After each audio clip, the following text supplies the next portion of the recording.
Hello friends, my name is Anthony sir and you are welcome to our YouTube channel English Grammar with Anthony sir। यहाँ पर आपको Maharashtra state board, CBSE board, English grammar related, general English grammar और spoken English related बहुत सारे videos आपको मिल जाएंगे जो आप देखकर स्टडी कर सकते हो और अपने दूसरे फ्रेंड्स जो होते हैं उनको भी हेल्प कर सकते हो। तो आप प्लीज़ हमारी चैनल सब्सक्राइब कीजिए और अपने दोस्तों के साथ शेयर कीजिए। आज की वीडियो में हम लोग जो डिस्कस करने वाले हैं वो है लेसन नंबर 5 दी 100 ड्रेसेस। उसके एमसीक्यूज हम लोग डिस्कस करने वाले हैं क्योंकि सीबीएसई ने अनाउंस ऑलरेडी कर दिया है कि जो टर्म 1 एग्जाम अभी टर्म वाइज रहेगा और टर्म 1 एग्जाम है वो बेस्ड ऑन सिर्फ और सिर्फ एमसीक्यूज है और एमसीक्यूज के लिए तुम्हें डिटेल में स्टडी करना जरूरी है। सिर्फ लेसन की समरी जानने से कुछ नहीं होने वाला, सिर्फ तुम अच्छा आंसर बना सकते हो समरी आती है तो ऐसा यहाँ पर नहीं चलेगा। हर एक पॉइंट तुम्हें बुक के अंदर स्टोरी पढ़ना पड़ेगा और पॉइंट टू पॉइंट तुम्हें वो तैयारी करनी पड़ेगी। तो इसलिए हम लोग हमारे वीडियो के अंदर एमसीक्यू क्वेश्चन लेकर पॉइंट टू पॉइंट हम तैयारी करवा रहे हैं। तो आप प्लीज हमारी चैनल सब्सक्राइब कीजिए और दोस्तों के साथ शेयर कीजिए और अच्छा लगेगा तो प्लीज लाइक कीजिए और कमेंट कीजिए। तो ये जो लेसन का नाम है the 100 dresses written by Eleanor Estes. Okay, ये ऑथर का नाम हमेशा हम लोगों को याद रखना है क्योंकि ऑथर के रिलेटेड एक ना एक क्वेश्चन तो आ ही सकता है। जैसे पोएम के अंदर फिगर ऑफ स्पीच आ सकता है, वैसे लेसन होते हैं तो उसके अंदर ऑथर का नाम आ ही जाएगा। Okay, so question number 1, question में हम लोग जाते हैं direct. Who is the author of the 100 dresses? Name Liam O'Flaherty. अभी यहाँ पर तुम्हें कंफ्यूज करने के लिए क्या किया है, लियाम ओ फ्लेहरथी वो भी एक ऑथर है, हमारी टेक्स्ट बुक के अंदर ही है और वो है दी फर्स्ट फ्लाइट जो लेसन है उसके है। फ्रेडरिक फोर्से जो कि सेकंड लेसन है, वो फर्स्ट फ्लाइट के बाद जो लेसन है द ब्लैक एरोप्लेन उसके ऑथर है। और यहाँ पर है, ओके यहाँ पर स्पेलिंग गलत है, एलियोनेर हम लोग ने देखा, एलियोनेर एस्ते। तो ये वाला ऑप्शन जो है वो हमारा करेक्ट आंसर है। ओके, तो याद रखिएगा name of the author is Eleanor Estes. Number 2, who were the 2 best friends? अभी हम लोगों को स्टोरी के अंदर पता है कि there was Maddie and Peggy who are the friends। Wanda actually character है स्टोरी के अंदर बट वांडा के फ्रेंड्स नहीं है, रियल फ्रेंड्स कोई नहीं है। ठीक है, सभी लोग वांडा को एक ऑब्जेक्ट समझते हैं और उनको चिढ़ाते थे। Next one, where in the classroom does Wanda sit? Okay, Wanda की एक स्पेसिफिक जगह थी जो बुक के अंदर लेसन के अंदर एक्सप्लिसिटली एक्सप्लेन किया गया है और वो थी एंड ऑफ द कॉर्नर। वो कॉर्नर में जाके हमेशा जो बॉयज जहां पर आवाज करते थे उनके पीछे जाके बैठ जाती थी। तो our answer is end of the corner. Number 4, why did Wanda used to sit there? अभी कौन सी ऐसी वजह थी कि वो वहां पर बैठती थी? She didn't score very good marks, नहीं ऐसा कुछ तो लिखा नहीं है। Her feet were filled with dirt and mud, yes ये एक सही बात है। And her friend sat there, no वहां पर कोई भी नहीं बैठता था। And no one really knows. अभी देखो ये कंफ्यूज करने वाला क्वेश्चन इसलिए क्योंकि बुक के अंदर ऐसा लिखा है कि प्रोबेबली शायद उनके पैरों में मड था इसलिए वो वहां पर बैठे, मतलब वहां पर वो एक्सप्लिसिट आंसर नहीं पर प्रोबेबली। पहली सेंटेंस की शुरुआत होती है नो वन रियली नोस, कि सही में एक्चुअली कोई जानता नहीं वो वहां पर क्यों बैठती थी, बट प्रोबेबली ये रीजन हो सकता है। तो प्रोबेबली वाला जो रीजन है ना वो हमारा आंसर नहीं हो सकता, तो ये प्रोबेबल आंसर था इसलिए ये नहीं आएगा। और correct answer is no one really knows. Okay, तुम बुक के अंदर पढ़ोगे तुम्हें वहां पर क्लियरली पता चल जाएगा। नेक्स्ट वन, तो ऐसे कंफ्यूज करने वाले क्वेश्चन जरूर से आ सकते हैं। Number 5, which classroom did they all sit in? कौन से क्लासरूम में वो बैठते थे? ये एकदम क्लियर है, room number 13। Okay, room number 13 में वो बैठते थे। ओके, रूम नंबर 13 याद रखो। फिर एन फ्रैंक है, जो उनकी एज है वो भी 13 याद रखो। ठीक है, वांडा पेट्रोन्स की और एन फ्रैंक दोनों के साथ एक नंबर है वो है 13। इनका रूम नंबर 13 है, उनकी एज 13 थी जब उनको डायरी मिली थी। Okay, next one, who was the most popular girl in the school? Okay, तो वहां पर हमको बताया गया है कि Peggy was the most popular girl in the school. Next one, why did they wait for Wanda? Wanda की राह वो लोग क्यों देख रहे थे? बिकॉज दे वर फ्रेंड्स थे इसलिए? No, to make fun of her, yes उनका मजाक उड़ाने के लिए हमेशा वो लोग दोनों राह देखते थे। दे केयर्ड अबाउट हर, नो बिल्कुल नहीं। दे मिस्ड हर, नहीं उनकी याद भी बिल्कुल नहीं आती थी। So correct answer is to make fun of her. Number 8, how would you describe Wanda's dress? Wanda का ड्रेस कैसे डिस्क्राइब करेंगे? Number 1, it was faded blue, not iron properly, clean and all of the above. Okay, ये सारे option correct है क्योंकि वो blue colour का था जिसका कलर चला गया था, आयरन भी प्रॉपरली नहीं होता था पर क्लीन रहता था, इसलिए हमारा आंसर रहेगा all of the above. Okay, next one number 9, What tells you that Peggy wasn't cruel? Peggy cruel नहीं थी, कैसे पता चलता है? Because she protected some children from bullies, because she couldn't stand animals getting mistreated, because she did not make Wanda cry, or all of above. Okay, इसका answer रहेगा all of the above, क्योंकि ये सारे जो reason है वो कौन सोच रही थी? मैडी उनके मन में सोच रही थी कि वांडा इतनी क्रूअल नहीं है, क्योंकि ये सारी चीजें वांडा करती रहती है। Okay, so answer is all of the above. Number 10, Why was Peggy's game bothering Maddie? Maddie को क्यों परेशानी होती थी पैगी की गेम से? Because she cared about Wanda? No, ऐसा कुछ बुक में नहीं है। Peggy was harsh on Wanda? No, इतनी भी harsh वो नहीं थी, सिर्फ नॉर्मल एक चीटिंग वाला गेम खेल रही थी। She feared she would be the next to get teased. हाँ, ये वाला ऑप्शन करेक्ट है कि उनको ये डर था कि शायद उसके बाद उसकी बारी आ सकती है और उनके ऊपर भी ऐसा मजाक उड़ाया जा सकता है, इसलिए उनको डर लग रहा था। Okay, so our correct answer is she feared she would be next to get teased. Number 11, how many shoes did Wanda say she had? Wanda के पास कितने shoes थे? Okay, अभी हम लोगों को कैसा लगेगा कि सवाल एक्चुअली शूज के बारे में पूछा है और हम लोग ड्रेसेस के बारे में जानते हैं कि हम लोगों को पता है ड्रेसेस तो 100 थे, तो हम लोगों के पास एक ही नंबर है। बट उसके बाद एक और सवाल पूछा था पैगी ने कि शूज कितने हैं, तो उसका आंसर उन्होंने बताया था 60 पेयर ऑफ शूज। ओके, तो यहाँ पर ये भी कंफ्यूज करने वाला क्वेश्चन है, अगर तुमने अच्छी तरह से नहीं पढ़ा है तो तुम 100 लिख के भी आ सकते हो, so be careful. Next, number 12, why was Maddie glad even when she was late for the school? Okay, अभी ये जो क्वेश्चन है ना ये और भी कंफ्यूज कर रहा है, क्योंकि बुक के अंदर 2 बार पैगी एंड मैडी वांडा की राह देख रहे थे। फर्स्ट टाइम वो इसलिए राह देख रहे थे ताकि वो उनको साथ में लेकर आए, उनको चिढ़ा सके, ठीक है। That is page number I think 64 पे है, और पेज नंबर 68 पे उन्होंने बताया है कि वो इसलिए राह देख रहे थे और वो नहीं आई इसलिए ये लोग लेट हो गए, क्योंकि और मैडी जो थी वो थोड़ा खुश हो गई क्योंकि वो लोग उनका मजाक नहीं उड़ा पाए।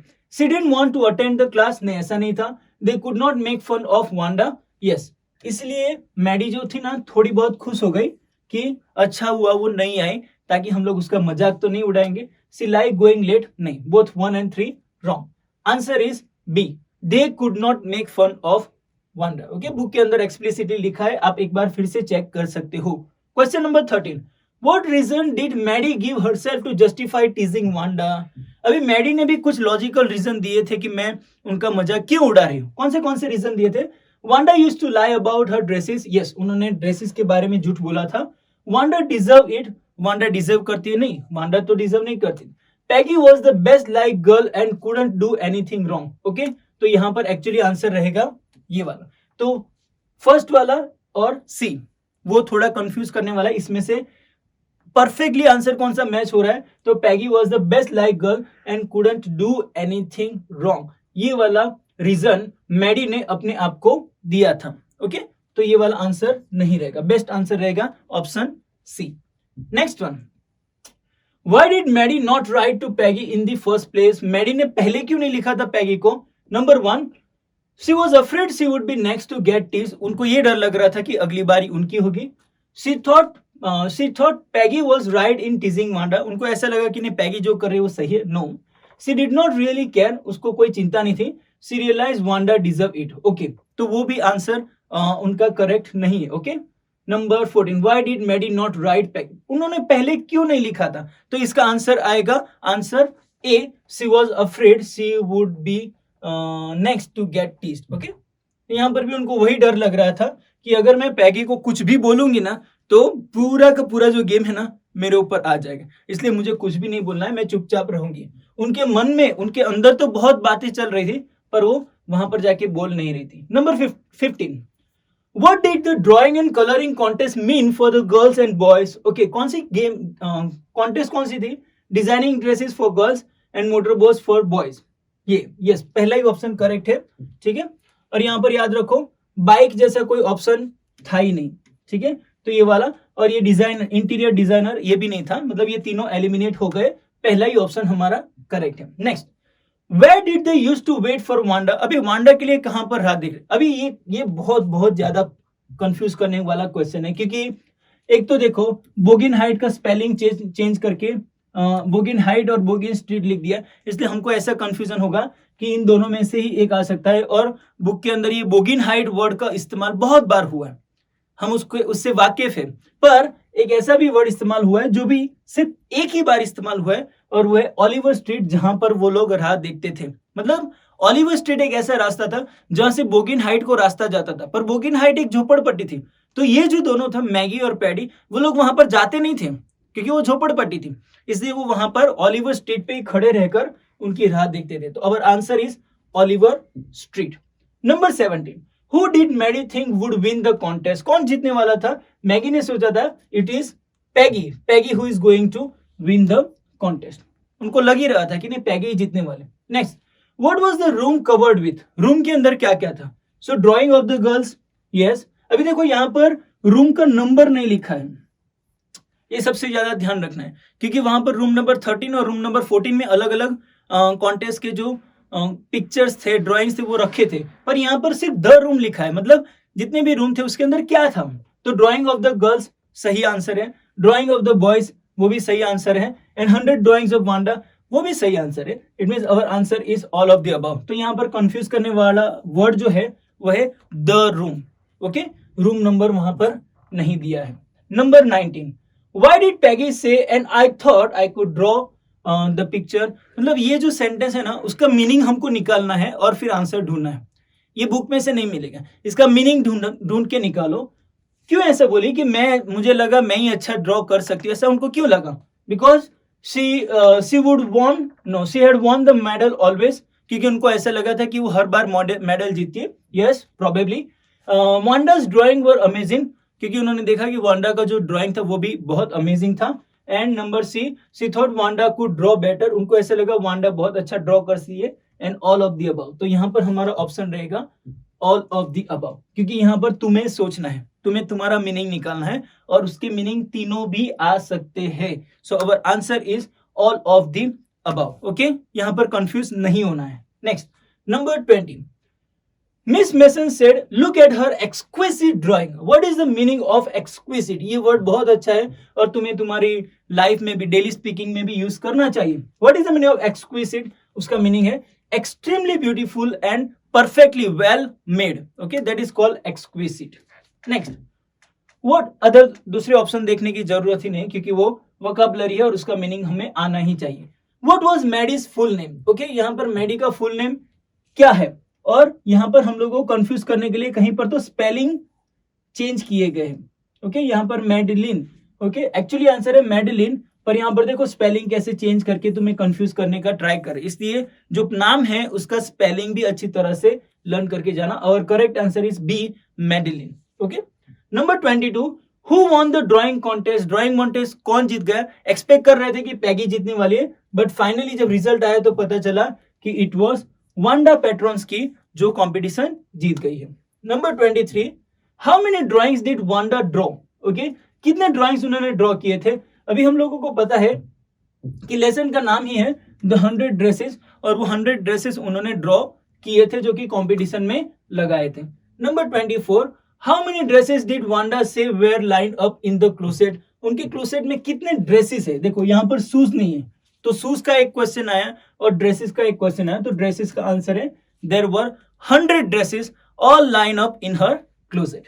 And our last question is, what was Wanda's full name? Wanda का फुल नेम क्या था? तो वांडा का फुल नेम था, इट वाज वांडा पेट्रोन्स्की। अभी देखो स्पेलिंग देखो, पोलेंस्की नहीं, पोलेंस्की नहीं है। ओके, पेट्रोन्स्की ये हमारा करेक्ट आंसर है, एंड पैट्रिक नहीं है, पॉलिस नहीं है, ये हमारा करेक्ट आंसर है वांडा पेट्रोन्स्की। सिर्फ स्पेलिंग चेंज करके तुम्हें कंफ्यूज करने का प्रयत्न किया गया है, इसलिए तुम लेसन है वो अच्छी तरह से पढ़ो। नाम की जो स्पेलिंग है, अगर कुछ डिफिकल्ट वर्ड है तो उसका मीनिंग भी जान लो, क्योंकि यहाँ पर क्वेश्चन में तुम्हें पूछ सकते हैं। तो यहाँ पर जो 25 क्वेश्चन हम लोग ने डिस्कस किए, उसके अंदर ऑलमोस्ट पूरा लेसन कवर हो गया है। तो ट्राई कीजिएगा कि ऐसे ही बहुत सारे एमसीक्यूज तैयार कीजिए, और जो एमसीक्यूज हमने लिए उसमें से भी बहुत सारे क्वेश्चंस आ सकते हैं, तो इसकी भी तैयारी आप अच्छे से कीजिए। अगर आपको ये वीडियो अच्छा लगा है तो आप प्लीज लाइक कीजिए, कमेंट कीजिए और अपने दोस्तों के साथ शेयर कीजिए। आज के लिए बस इतना ही। Thank you so much, bye bye.